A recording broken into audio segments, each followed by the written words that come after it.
Most people believe they're managing money correctly, earning income, paying bills, saving what's left. On paper, it looks fine. But after 8 years, their financial position barely moves. The hidden issue isn't income. It's that their system has no horizon. Let's look at numbers. Suppose you make $2,800 a month after taxes. That's about average across working adults in most Western economies.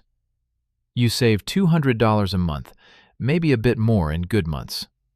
Over 8 years, you've saved $19,200. That seems like a win until you realize what inflation does. If inflation averages just 3% per year, the purchasing power of that $19,200 drops to roughly $15,000 in today's money. 8 years of work, discipline, and sacrifice, and in real terms, you've moved backward. The problem is not a lack of control or intelligence. It's that the system most people use is built for short-term survival, not long-term accumulation. Salary comes in, expenses go out, a residue remains, and we call that saving. But saving is not wealth building. It's a pause button on consumption, not a mechanism for growth. Most people aim for immediate comfort over strategic delay. They smooth their lifestyle as income rises. New phone, better apartment, small upgrades that feel earned.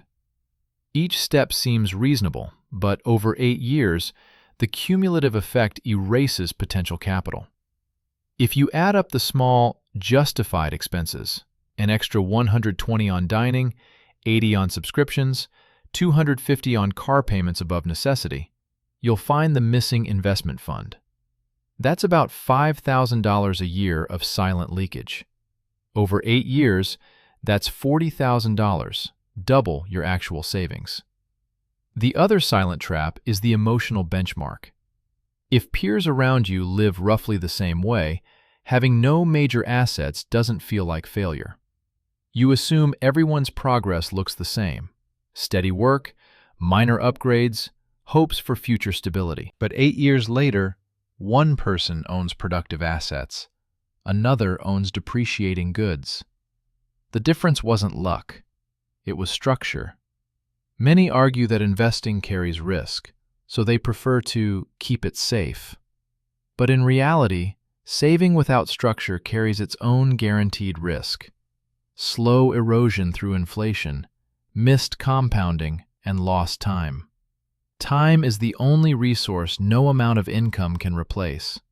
Losing 8 years of compounding potential costs more than losing money on a single bad investment. The 20K/8YR rule starts with recognizing this pattern. Most people can produce $20,000 of saved capital in an 8-year window. The question is, what happens to it? For some, it evaporates through small leaks, lifestyle adjustments, or inflation decay. For others, it becomes the seed of capital growth. The rule isn't magic, it's discipline applied to time. The deeper you look, the clearer it gets. The average person isn't failing because of low salary or bad decisions. They're failing because they never define cycles. They think linearly. 8 years feel far away, so they treat it like later.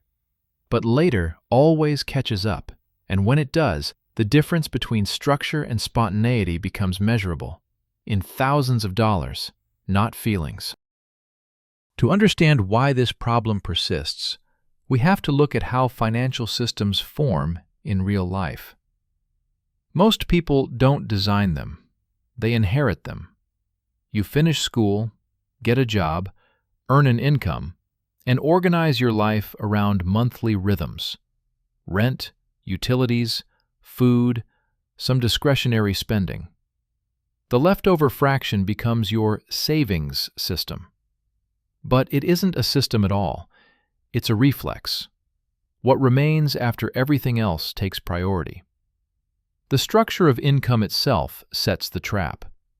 Salaries arrive in predictable cycles, expenses follow, and people measure stability by whether the balance reaches zero before the next paycheck. That stability feels safe, but it produces complacency.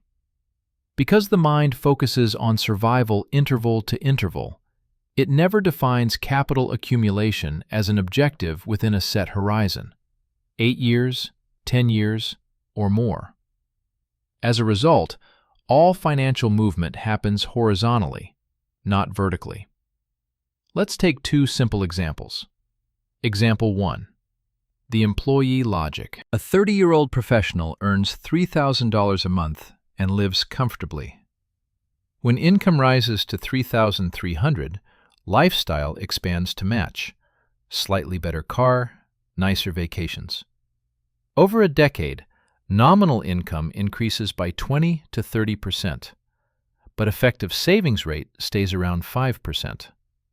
At that level, capital grows too slowly to compound meaningfully.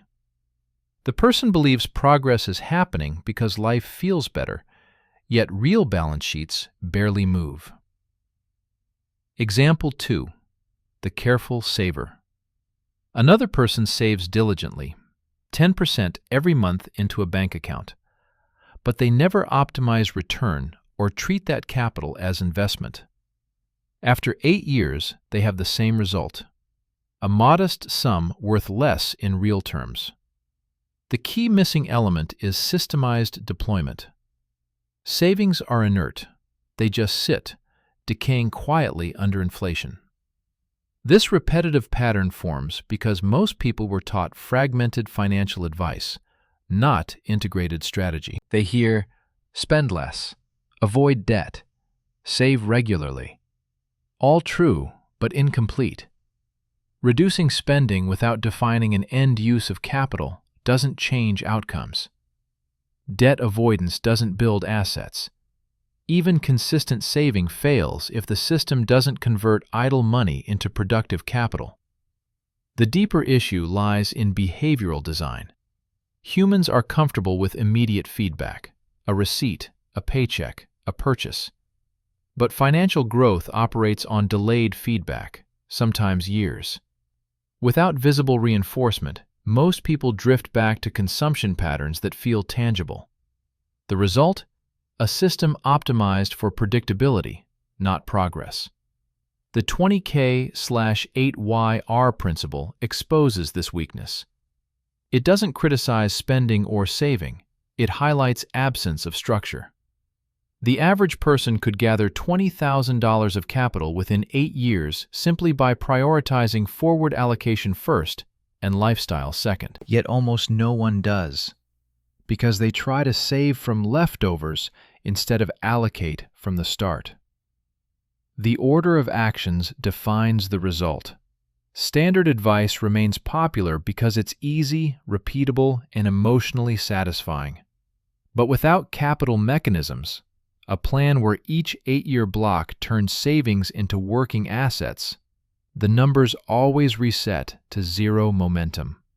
That's why so many people, even after a decade of discipline, stare at nearly the same account balance and wonder where the progress went. Most people don't fail financially because of one catastrophic action.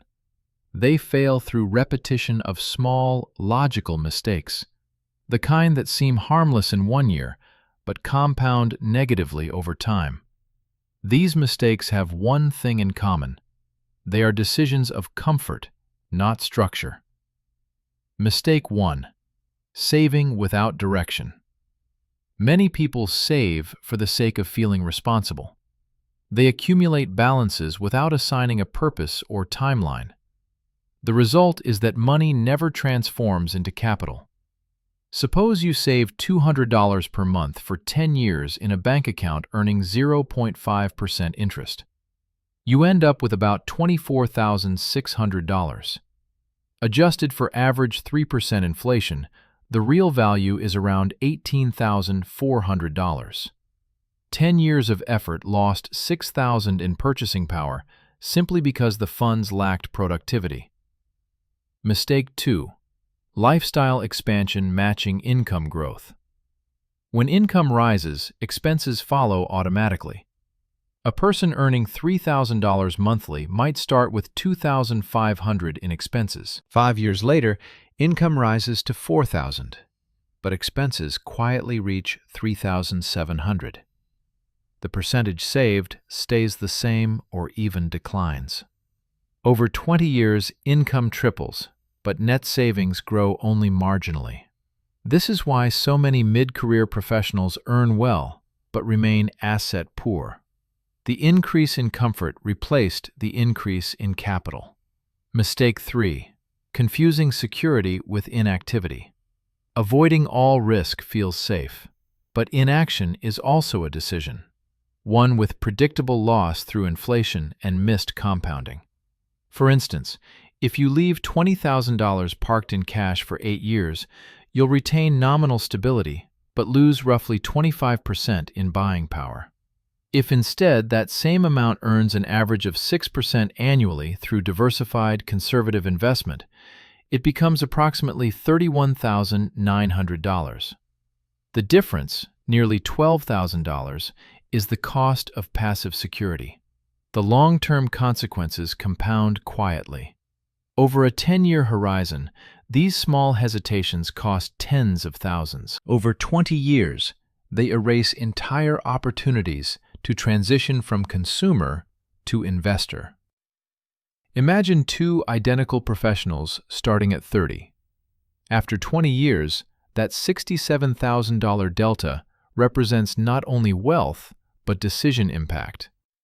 It's proof that income wasn't the limit, behavior was. Person A worked as hard, earned similar money, but used a short-term process that neutralized decades of discipline. Another overlooked consequence is opportunity truncation. Without capital, you can't make large, timed decisions, starting a venture, buying assets during downturns, or reinvesting in skills. Financial stagnation limits freedom not because money buys happiness, but because liquidity buys options. The 20K/8YR rule reframes all of this. The purpose is not magic compounding or chasing high yield.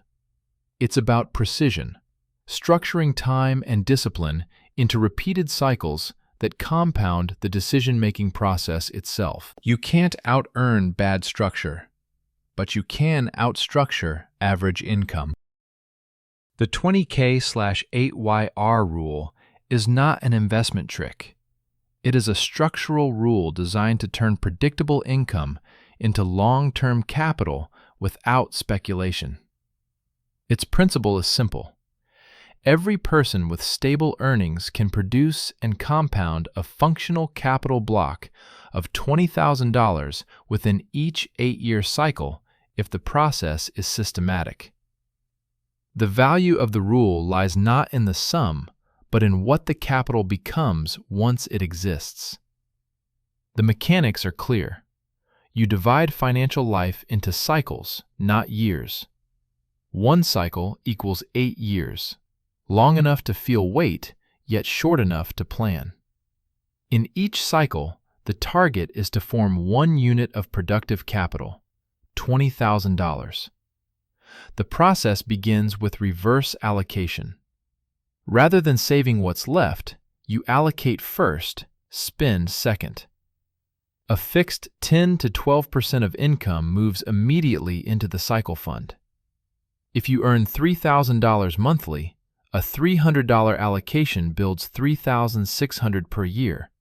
Over 8 years, $28,800 nominally. Even with conservative adjustments, the $20,000 target is achievable with margin for emergencies. Once the first block of capital forms, it must not remain idle. It must convert into an active financial mechanism, something that either generates return or reduces long-term cost. Examples include, these are conservative instruments, not venture risks. They work because they apply compounding to both growth and behavior. If your $20,000 capital produces even a 6% annual return, that's $1,200 per year, small individually, but meaningful as each cycle layers on top of the last. By the second 8-year cycle, capital formation accelerates because returns reinforce contributions. This is not financial engineering, it's time alignment. The system follows a simple logic of sequence. Stability in this system comes from controlled exposure. You're not seeking high yield, you're seeking repeatable progression. Each cycle functions independently. Even if one phase underperforms, the structure preserves the previous gains. The critical rule is persistence of cycles, not perfection of choices. Over time, the compounding effect of structure outweighs the return percentage. At an average 7% yield, every 8-year 20,000 block becomes roughly $34,400. If you repeat the process 3 times, 24 years, the total accumulated capital exceeds $100,000, assuming nothing extraordinary happens. That outcome doesn't rely on exceptional income or market timing. It relies solely on precision and continuity. The difference between risk and stability lies in systemization. People who act sporadically experience volatility.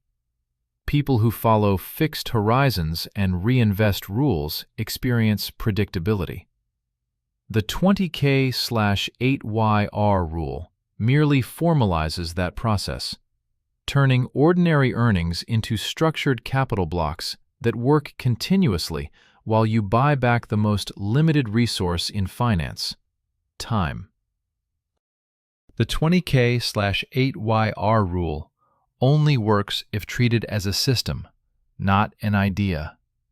Systems remove emotion, standardize actions, and allow time to do the heavy lifting. The goal is to methodically build capital units, one every 8 years, without dependence on luck, windfalls, or market timing. The process is simple, but consistency is mandatory. Step 1. Year 1. Establish control. Begin by clearing the base layer. No progress can occur without stability. Build an emergency reserve equal to 6 months of living costs. This separates survival money from capital money. Next, define your capital flow. Decide exactly what portion of post-tax income is allocated each month. For most stable earners, 10 to 15% is sustainable. If your monthly net income is $3,000, this means $300 to $450 every month transferred automatically into a separate account before any discretionary spending. This is your cycle fund. That single automation changes the system from emotional to mechanical. Step 2. Year 2 to 5. Accumulate and shield. During this phase, focus purely on reaching the 20,000 capital mark. Do not rush to invest early. Premature moves usually create instability. Keep the fund in low volatility interest-bearing instruments, anything that preserves value yet remains liquid. By the end of 5 years, the fund should approach $18,000 to $20,000 with deposits and small returns combined. You now possess what most people never achieve: deployable capital separated from expenses and consumption. Step 3. Year 6 to 8. Multiply. In the final years of the cycle, deploy the fund into low-risk, productive use. For some, that means a diversified portfolio targeting 6 to 7% annual growth. For others, targeted reinvestment, eliminating a 10% loan, obtaining a certification raising income, or partial down payment for an income-producing asset. The key requirement is clear productivity. Every dollar must either earn or save more dollars. By the 8th year, the 20,000 should generate at least 2,000 per year in effective value. That's your first working capital block. Step 4. Year 9 to 16. Repeat and integrate. You now begin the second cycle while the first continues compounding. The system scales horizontally. Each 8-year block adds a new layer. After 16 years, you typically have two concurrent capital engines, one maturing, one forming.